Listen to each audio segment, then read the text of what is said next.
leave. Already packing, come with me. I'm not really asking. We'll get away to a place where we don't know. About to see the world in action, what we can be, life with no distractions. We'll get away, this is what we waited for. Take my hand, we'll make it somehow. We can't miss out. I'm done living life with the lights out, die with my own doubts. Be free with me.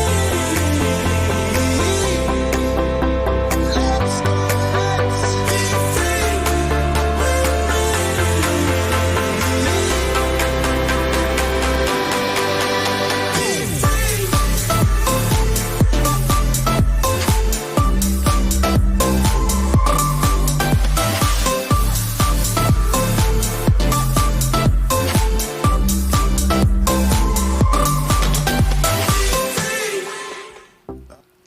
Hello, everybody, and welcome to Tea Time with RK.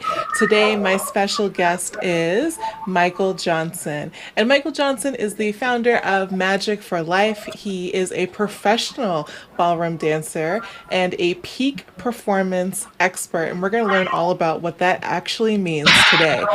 He is on a journey to share his talents in the field of ballroom dance and show how life has led him down a path of learning to understand the power of the human soul and the journey to emotional mastery.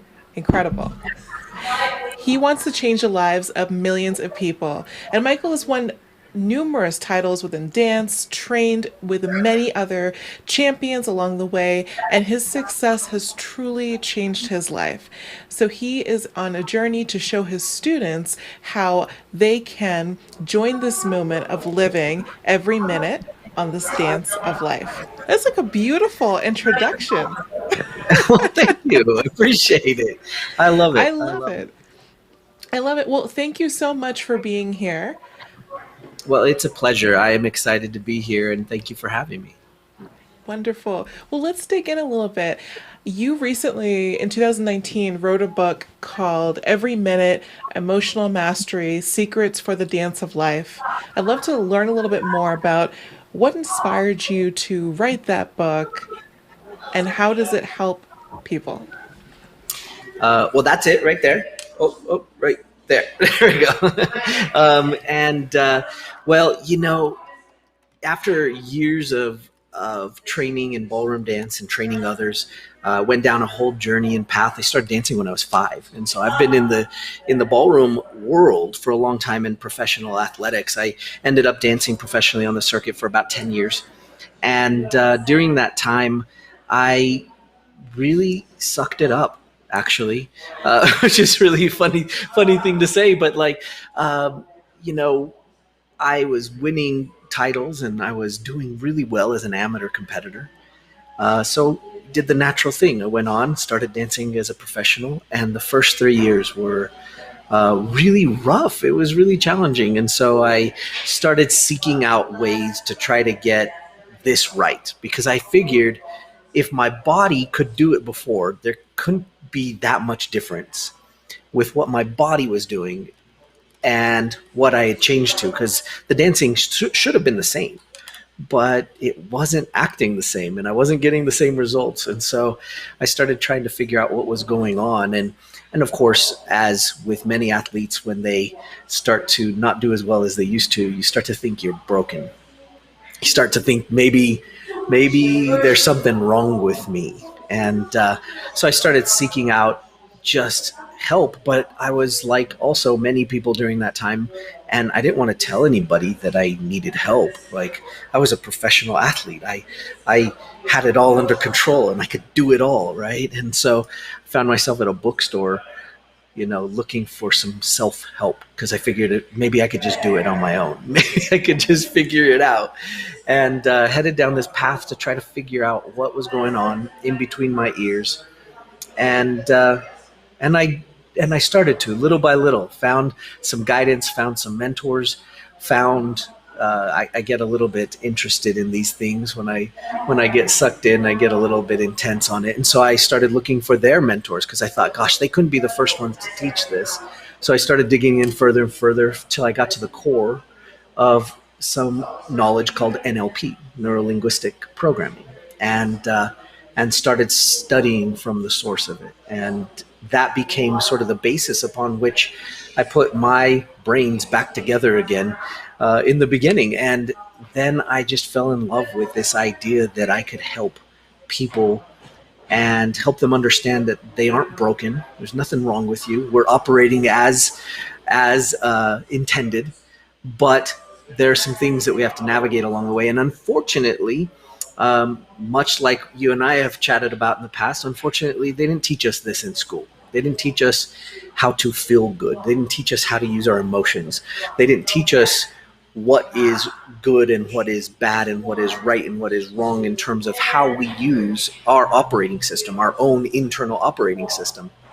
And so I just, I fell in love with that idea. I loved helping people feel good. I mean, dance, that was why I got into dance in the first place, was because I wanted to help bring joy to people's lives. And when they saw me dance, I could see them smile and I could see them be excited about what was going on. And what I later learned was that I was just a catalyst for that.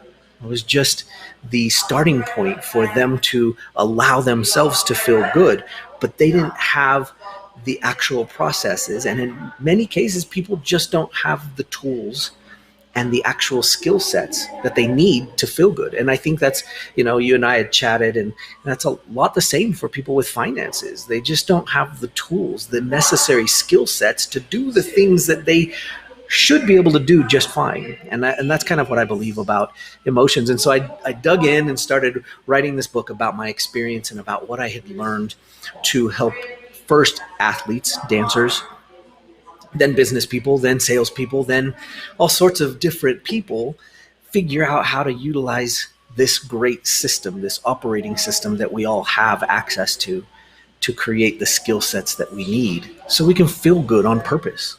And it just doesn't seem like it's being taught enough. And so that's kind of what spurred it on. That's what we were hoping for. And my team was great. They helped me out a lot when I decided I wanted to write a book, and we all dug in and got to it to try to. It's a little rough to put that type of thing in a book, but we figured it out. We did it. We did a good job, and my team is amazing. So they sure helped me out a lot to make it come to life. Amazing. I want to go back to the beginning a little bit. I know you've been dancing since you were 5, which is incredible. But I do think that a lot of the people who are as successful as you were successful started when they were very young and just found Yeah. that passion. And I love when you talk about, the joy that dance brings on people. And it makes me think of TikTok, right? It makes me think of Yeah. TikTok because Yeah. we are being exposed to so many talented people on TikTok through, dance, through singing, through music, whatever it may be, in so many different ways. And so, how did you take those experiences, whether they be lessons in competition or whether it be kind of the high points within competition? How did you take those lessons and apply them to your education that you give now? It was at first not very well.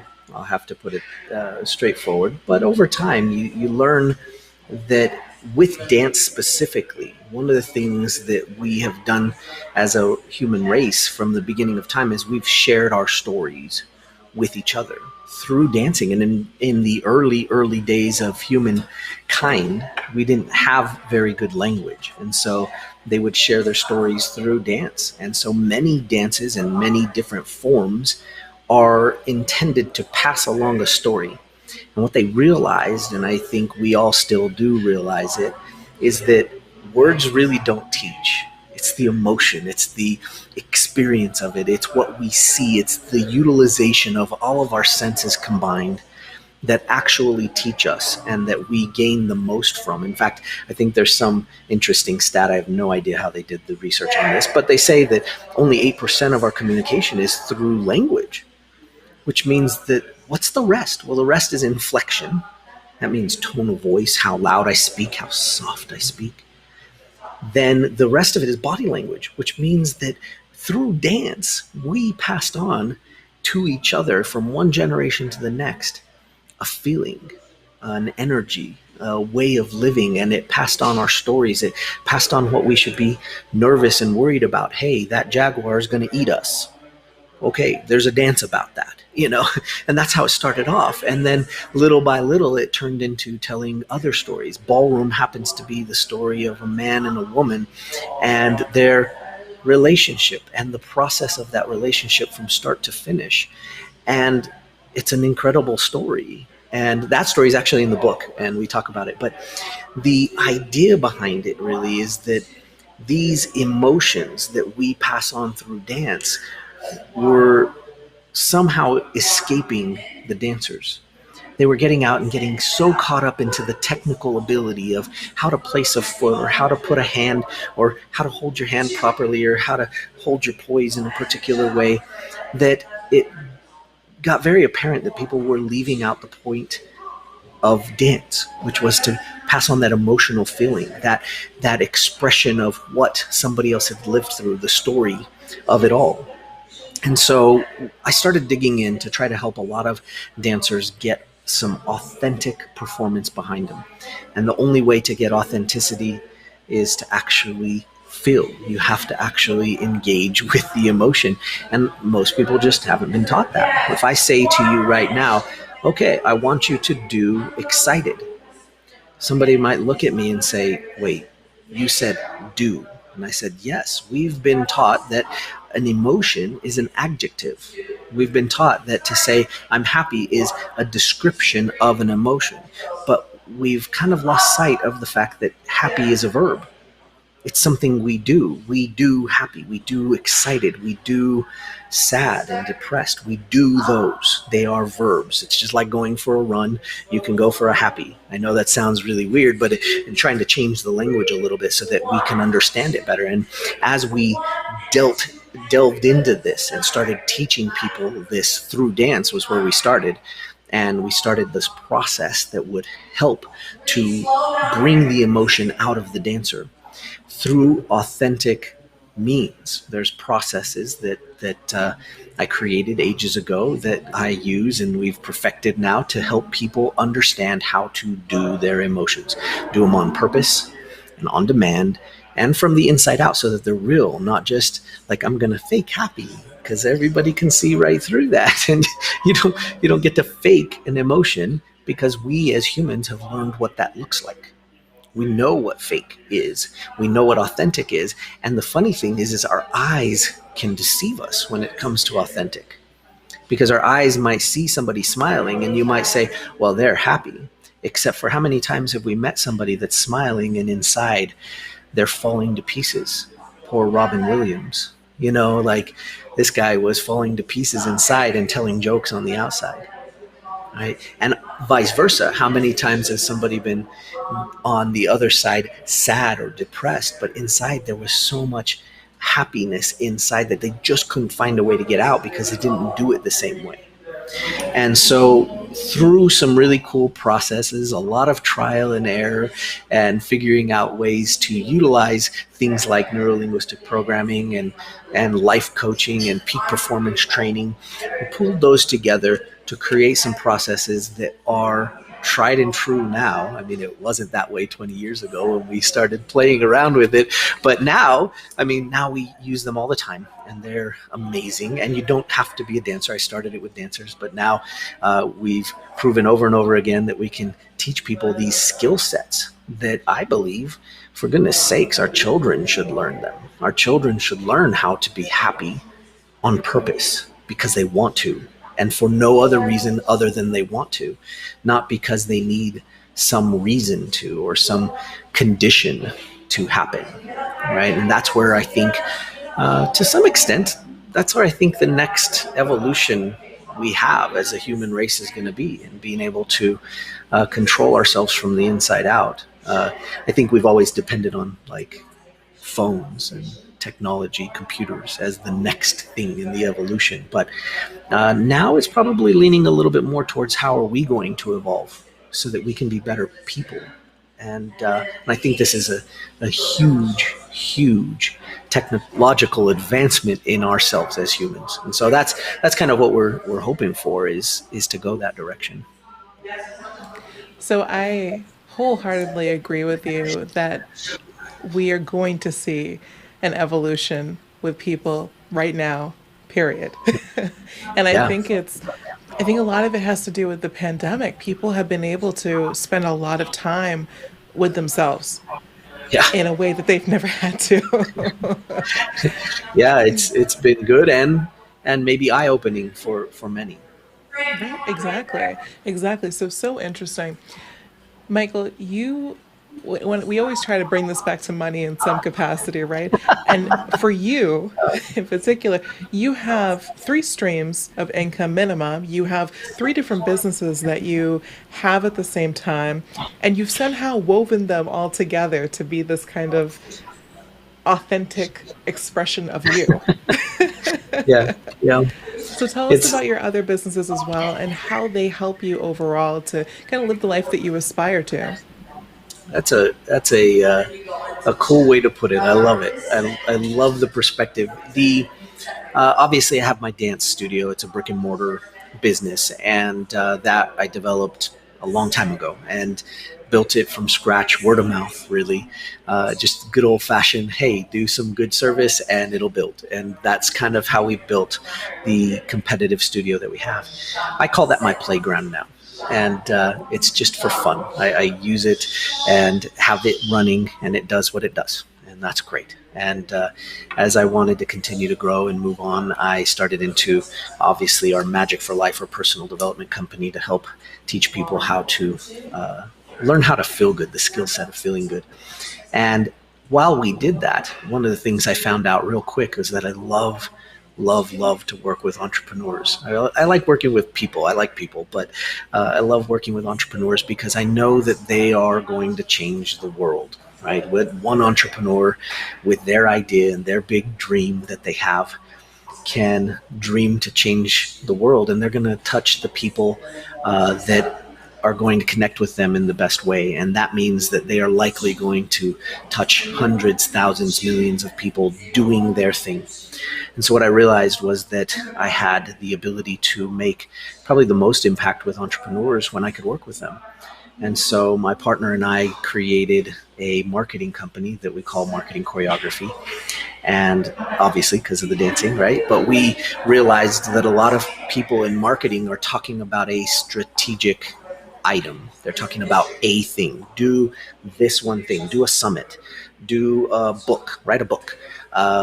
Do a challenge, right? Do a thing. And they're experts at that thing. But what we found was that there was a huge lack of clarity on understanding what the big picture was, and understanding how all of the pieces, like a summit and a challenge and a book and different ways of marketing, how they all fit together for somebody individually in a plan.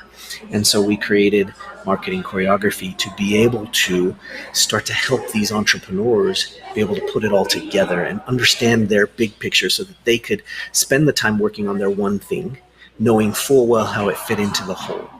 And I think this is a really, really important element.